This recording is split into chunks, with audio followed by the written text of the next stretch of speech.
Mestre, ainda tem muita gente que critica a sociedade liberal por causa de crises como essa da bolha imobiliária dos Estados Unidos no ano de 2008, com risco de colapso para boa parte da economia do mundo. Alguns dizem que se houvesse comunismo, a vida seria melhor e essas crises não existiriam. Isso tem relação com a verdade sob a ótica econômica? Olha, em realidade, essa dicotomia entre uma sociedade de mercado e uma sociedade comunista, ela não existe porque as condições de funcionamento de uma e de outra são completamente diferentes. Numa sociedade comunista, é possível que não exista, de fato, flutuações cíclicas como existem numa sociedade de mercado, numa sociedade capitalista. Por outro lado, a sociedade comunista de planejamento central, onde não existiria de fato tanta oscilação, é uma sociedade incapaz de gerar riqueza. Portanto, nós teríamos numa sociedade comunista uma estabilidade na pobreza. E eu não vejo vantagem nenhuma em ter uma estabilidade na carência de recursos, na pobreza, na falta de saúde, na falta de educação e na falta de infraestrutura. Ao passo que uma sociedade capitalista, ainda que existam de fato oscilações cíclicas, essa oscilação segue uma onda de crescimento e de expansão notável ao longo dos últimos séculos no mundo inteiro. Portanto, existe claramente e inequivocamente uma grande vantagem das sociedades de mercado relativamente às sociedades dirigistas, comunistas, socialistas, aonde o planejamento central é que dita as regras do funcionamento da economia. Esse sistema, historicamente, fracassou. É só olharmos a evidência empírica e chegaremos a essa conclusão. Muito se ouve sobre o chamado liberalismo clássico e o neoliberalismo. Onde começa e onde termina cada um deles? Em realidade, o liberalismo, qualquer forma de liberalismo, tem como fundo, como elemento principal, a noção da liberdade, né? E quando se fala em liberdade, se diz tanto a liberdade individual das pessoas, quanto a liberdade para as ações que essas pessoas praticam no seu dia a dia. Então é muito importante esse conceito. Todo liberal, seja ele neoliberal, liberal clássico, até o libertário, todos eles, até não, principalmente o libertário, ele coloca no centro da sua percepção a ideia da liberdade.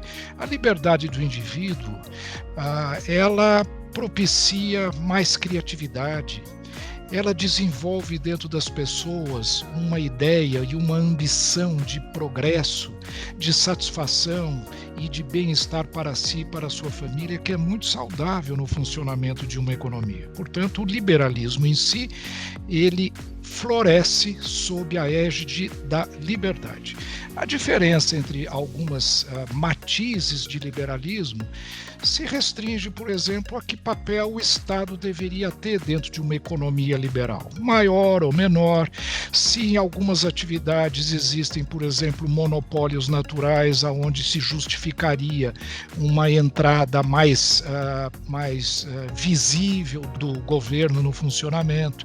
Então, são nuances que, em realidade, não distinguem com nenhuma clareza ou com nenhum marco divisório as várias nuances do liberalismo, né? O que existe sim é uma grande diferença entre o liberalismo e o socialismo, entre o comunismo. Esse sim, aí são visões de mundo completamente diferentes. O liberalismo moderno hoje, o que alguns chamam de neoliberalismo, ele simplesmente dialoga um pouco mais com o setor público. O mundo hoje atravessa um momento de grande desenvolvimento, de muita inovação, e circunstâncias novas vão surgindo ao longo do tempo, e o liberal, sempre preservando o conceito da liberdade individual, institucional, pessoal, ele vai dialogando nas mais variadas formas com o Estado, com entidades representativas de classe. Isso não descaracteriza o liberalismo, apenas o qualifica e faz com que determinados matizes sejam ligeiramente diferentes de outros, mas a essência é a mesma, é o primado da liberdade. Mas os especialistas reconhecem que há diferenças entre os modelos liberais de economia ao redor do mundo. Quais são as principais diferenças e o que muda de um modelo para o outro? Quais as principais mudanças necessárias para que um país liberal tenha uma economia mais comprometida com o bem-estar social?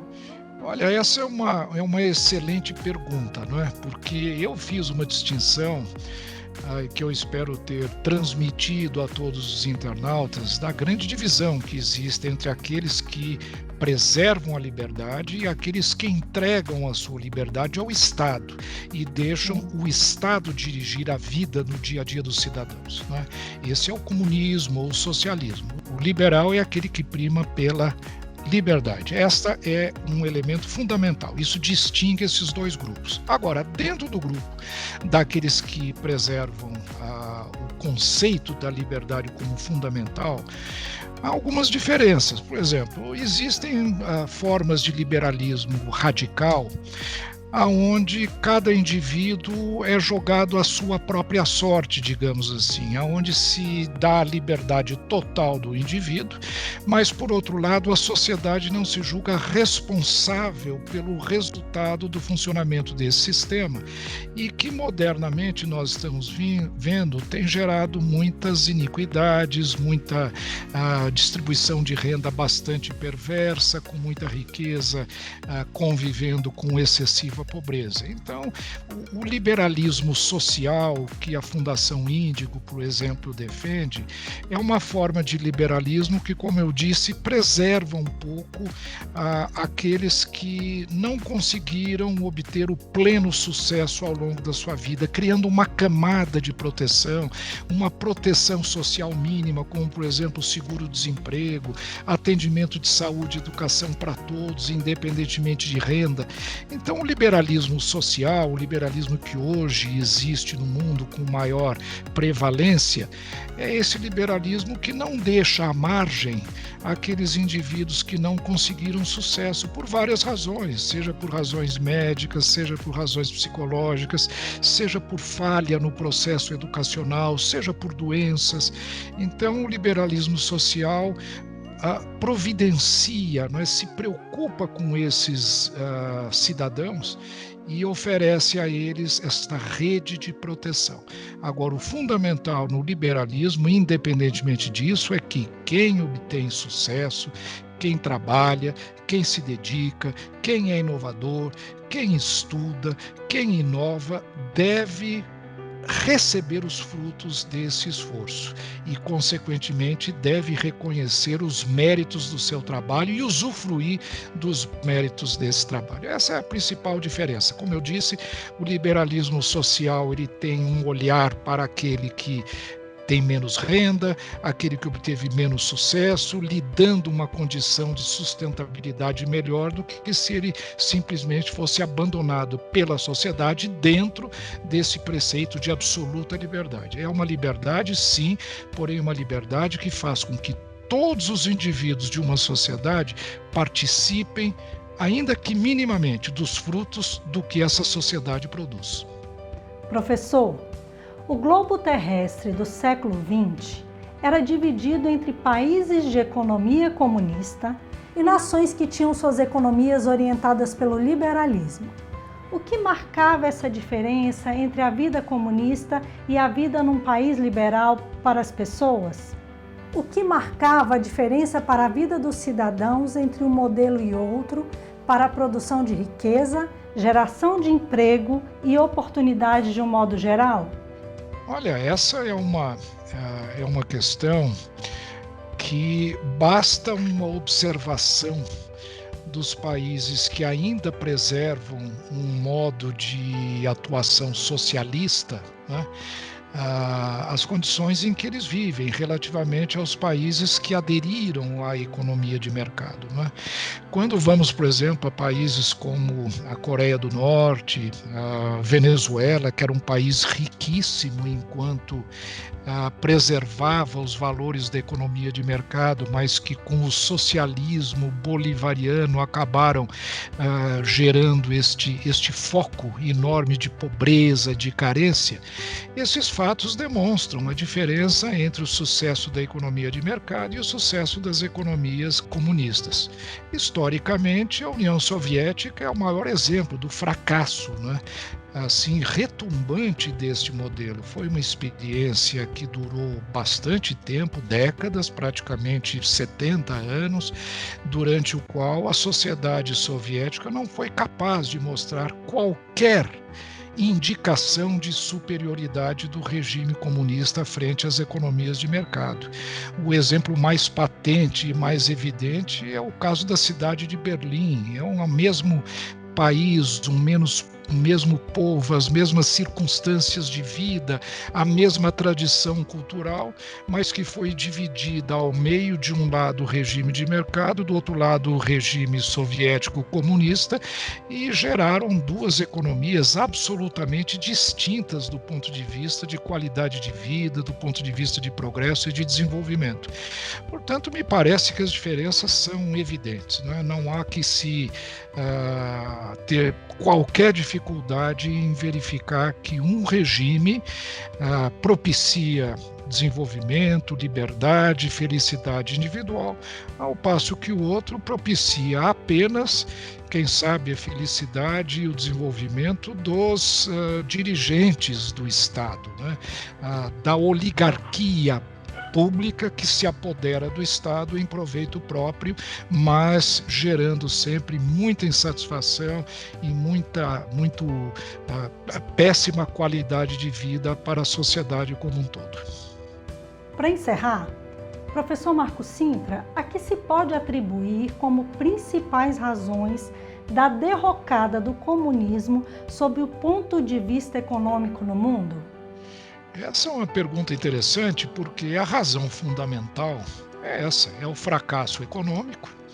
O fracasso econômico gera crises políticas, as crises políticas acabam descambando para o autoritarismo político e, historicamente, tem levado até situações de genocídio, de verdadeiras carnificinas em termos de conflitos que tem gerado no mundo comunista, historicamente. As duas razões fundamentais que eu atribuo esse fracasso, uma é esse fracasso econômico, e o outro é a ausência de democracia, que quem sabe seja até fruto desse fracasso econômico, né? Esses dois fenômenos, a pobreza e ao mesmo tempo o autoritarismo, levaram à derrocada de todos aqueles que ainda defendem um regime comunista, como esses poucos países que ainda existem no mundo de hoje.